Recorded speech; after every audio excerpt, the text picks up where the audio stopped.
From the Cabby's Seat by O. Henry. The cabby has his point of view.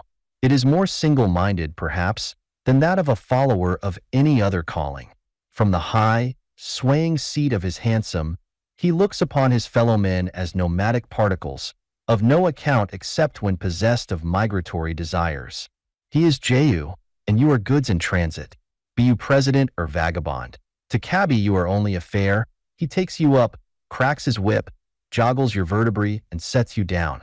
When time for payment arrives, if you exhibit a familiarity with legal rates, you come to know what contempt is. If you find that you have left your pocketbook behind, you are made to realize the mildness of Dante's imagination. It is not an extravagant theory that the cabby's singleness of purpose and concentrated view of life are the results of the hansom's peculiar construction. The cock of the roost sits aloft like Jupiter on an unshareable seat, holding your fate between two thongs of inconstant leather. Helpless, ridiculous, confined, bobbing like a toy mandarin, you sit like a rat in a trap, you, before whom butlers cringe on solid land and must squeak upward through a slit in your peripatetic sarcophagus to make your feeble wishes known. Then, in a cab, you are not even an occupant, you are contents. You are a cargo at sea, and the cherub that sits up aloft has Davy Jones's street and number by heart. One night there were sounds of revelry in the big brick tenement house next door, but one to McGarry's family cafe. The sound seemed to emanate from the apartments of the Walsh family. The sidewalk was obstructed by an assortment of interested neighbors, who opened a lane from time to time for a hurrying messenger bearing from McGarry's goods pertinent to festivity and diversion. The sidewalk contingent was engaged in comment and discussion, from which it made no effort to eliminate the news that Nora Walsh was being married. In the fullness of time, there was an eruption of the merrymakers to the sidewalk.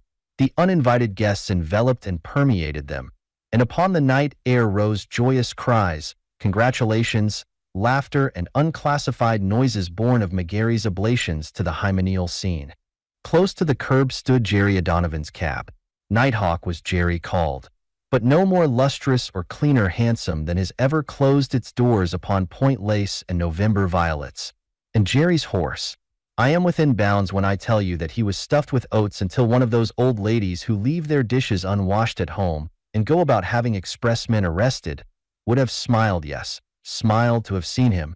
Among the shifting, sonorous, pulsing crowd, glimpses could be had of Jerry's high hat, battered by the winds and rains of many years, of his nose like a carrot, battered by the frolicsome, athletic progeny of millionaires and by contumacious fairs, of his brass-buttoned green coat, admired in the vicinity of McGarry's. It was plain that Jerry had usurped the functions of his cab and was carrying a load. Indeed, the figure may be extended and he be likened to a bread wagon if we admit the testimony of a youthful spectator who was heard to remark, "Jerry has got a bun." And G.T. From somewhere among the throng in the street, or else out of the thin stream of pedestrians, a young woman tripped and stood by the cab. The professional hawk's eye of Jerry caught the movement. He made a lurch for the cab, overturning 3 or 4 onlookers and himself. No, he caught the cap of a water plug and kept his feet. Like a sailor shinning up the ratlins during a squall, Jerry mounted to his professional seat. Once he was there, McGarry's liquids were baffled. He seesawed on the mizzenmast of his craft as safe as a steeplejack rigged to the flagpole of a skyscraper. "Step in, lady," said Jerry, gathering his lines. The young woman stepped into the cab. The doors shut with a bang. Jerry's whip cracked in the air. The crowd in the gutter scattered, and the fine hansom dashed away cross down. When the oat-spry horse had hedged a little his first spurt of speed, Jerry broke the lid of his cab and called down through the aperture in the voice of a cracked megaphone, trying to please. "Where, now, will ye be drivin' to?" "Anywhere you please," came up the answer, musical and contented. "'Tis drivin' for pleasure she is," thought Jerry. And then he suggested as a matter of course, "Take a thrip around in the park, lady. 'Twill be illigant, cool, and fine." "Just as you like," answered the fare pleasantly. The cab headed for Fifth Avenue and sped up that perfect street. Jerry bounced and swayed in his seat. The potent fluids of McGarry were disquieted, and they sent new fumes to his head. He sang an ancient song of Killisnook and brandished his whip like a baton. Inside the cab, the fare sat up straight on the cushions, looking to right and left at the lights and houses. Even in the shadowed hansom, her eyes shone like stars at twilight. When they reached 59th Street, Jerry's head was bobbing and his reins were slack. But his horse turned in through the park gate and began the old familiar nocturnal round. And then the fare leaned back, entranced, and breathed deep the clean, wholesome odors of grass and leaf and bloom. And the wise beast in the shafts, knowing his ground, struck into his by-the-hour gait and kept to the right of the road. Habit also struggled successfully against Jerry's increasing torpor. He raised the hatch of his storm-tossed vessel and made the inquiry that cabbies do make in the park. Like stop at the casino, lady? Gezer are freshums. Enlish in the music.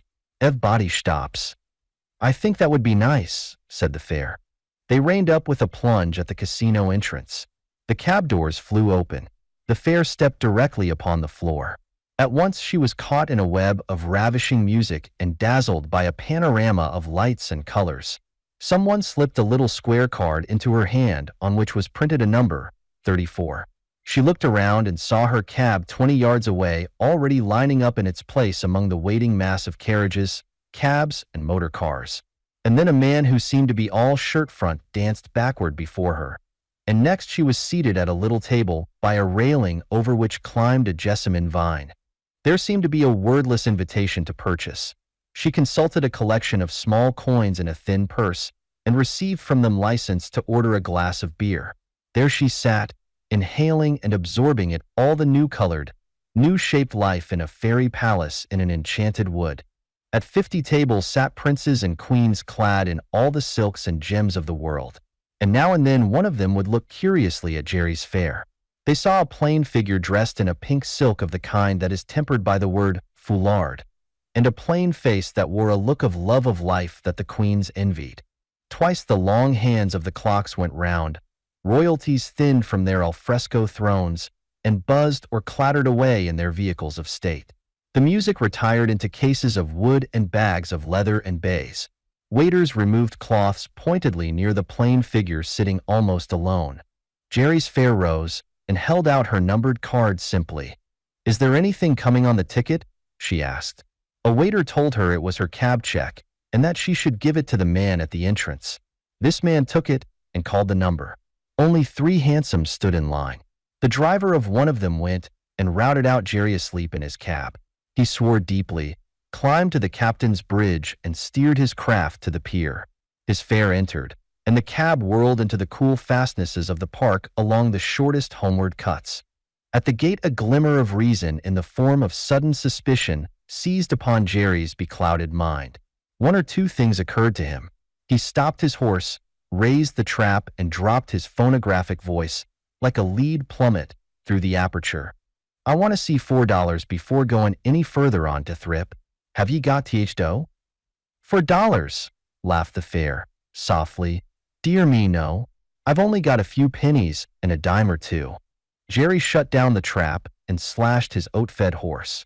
The clatter of hoofs strangled but could not drown the sound of his profanity. He shouted choking and gurgling curses at the starry heavens. He cut viciously with his whip at passing vehicles.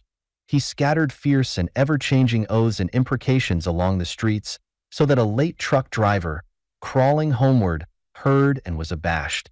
But he knew his recourse and made for it at a gallop. At the house with the green lights beside the steps he pulled up. He flung wide the cab doors and tumbled heavily to the ground. "Come on, you," he said, roughly. His fare came forth with the casino dreamy smile still on her plain face. Jerry took her by the arm and led her into the police station. A gray-mustached sergeant looked keenly across the desk. He and the cabby were no strangers. "Sergeant," began Jerry in his old raucous, martyred, thunderous tones of complaint. "I've got a fare here that—" Jerry paused. He drew a knotted, red hand across his brow. The fog set up by McGarry was beginning to clear away. "A fare, Sergeant," he continued with a grin, "that I want to introduce to ye. It's me wife that I married at Old Man Walsh's this evening. And a divil of a time we had, 'tis through. Shake hands wid ye, Sergeant, Nora, and we'll be off to home." Before stepping into the cab, Nora sighed profoundly. "I've had such a nice time, Jerry," said she.